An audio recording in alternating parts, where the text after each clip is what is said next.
Good morning, everybody. So, great hi from Cadogan Clinic. We are together with Alice. She's Hi. a lovely lady, a very famous journalist. Very kind. And now we're going to do this operation together, right? Mm-hmm. Okay. Oh, I'm going to do the very hard bit of lying on the bed. Okay, so let's do the assessment first. And then, according to the assessment, we will discuss what we're going to do today. Sure. When Alice was at the age of 20, now let's get closer to the face. Her eyebrows were a bit like here, not up, but a bit more like fuller. This cheekbone ridge was stronger, so there was no fall of this fold. So this fold is actually basically in relation to the lack of bone volume here. So she was like this.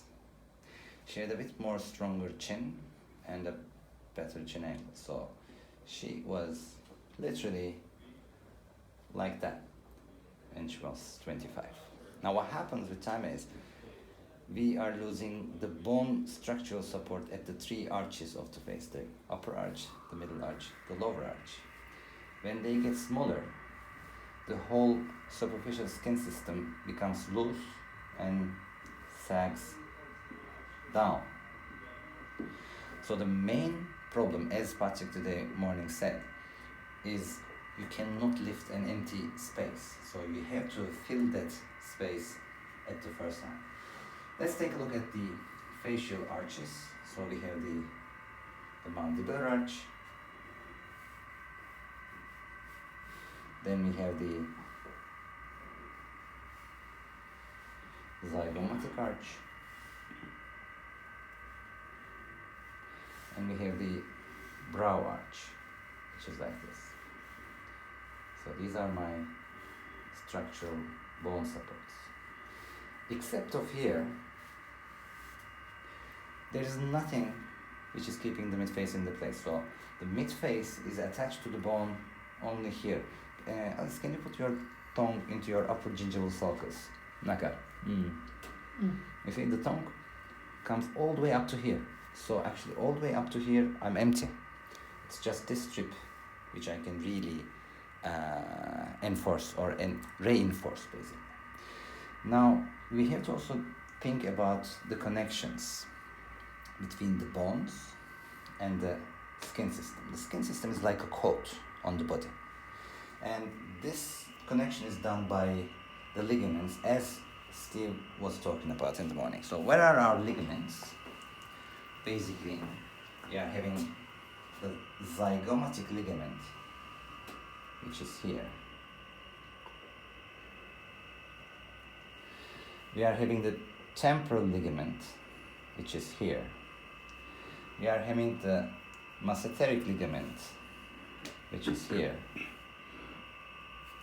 And we are having the mellomental ligament, which is here. So I need to do two things at the same time. I need to refill the bone, but I need to somehow tighten the ligaments from inwards out. So if I do my injections, now I'll go to black. If I do my injections here, very deep on the bone here, and more superficial here, I will fill and stretch the frontal ligament and the eyebrow will go up. Not in the two-dimensional vector, but in a third-dimensional vector. So it will not go up, it will be doing this. It's the first thing. If I am going to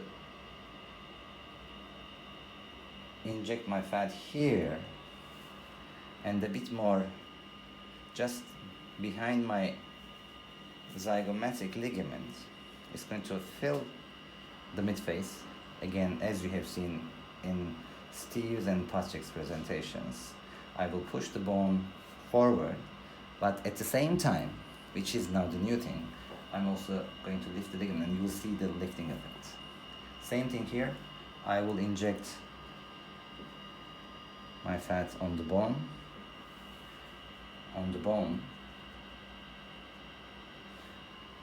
and they are going to serve two purposes: improve the bone structure, lifting the ligament. Improve the bone structure, lifting the ligament. Now there is one more ligament in the face, which is the Tiryaki ligament. Tiryaki ligament is keeping the domes together. So what I will do, I will try to lift the Tiryaki ligament as I am going to lift the frontal, zygomatic, megamental and mesenteric ligaments. But in order to be able to lift this ligament, if I inject from up, down, it will push my ligament down. If I inject from down, up, it will lift my ligament and rotate the tip upwards. And you will see that effect as well. There are some no-go zones. This is my no-go zone. I never inject fat here. So this is the plan. How much we're going to inject? We are going to inject around 6 to 8 cc's of macro fat on the bone. Around 1 or 2 cc's of macro fat on the bone. Around 6-8 cc's of macro fat on the bone. Then I will go get my microfat in order to create my carpet below the skin, and we will harvest the SVF from Alex's fat, and that SVF is going to be injected intradermally and epidermally all around the skin. At the same time, we are going to get our blood, and we're going to prepare PRF, which is going to be done by Ali Ganam, and he's going to improve the skin quality of the décolleté with PRF. Any questions? No, it's phenomenal. Yeah. Thank you. Yeah, no, it's really great hearing it all explained out like that. Even though I can't see it, I can feel you pushing the fat to augment the bone, lift the ligament. Yeah, makes such sense. Thank you. You look like a CU warrior, but that's fine. Okay. Thank you very much.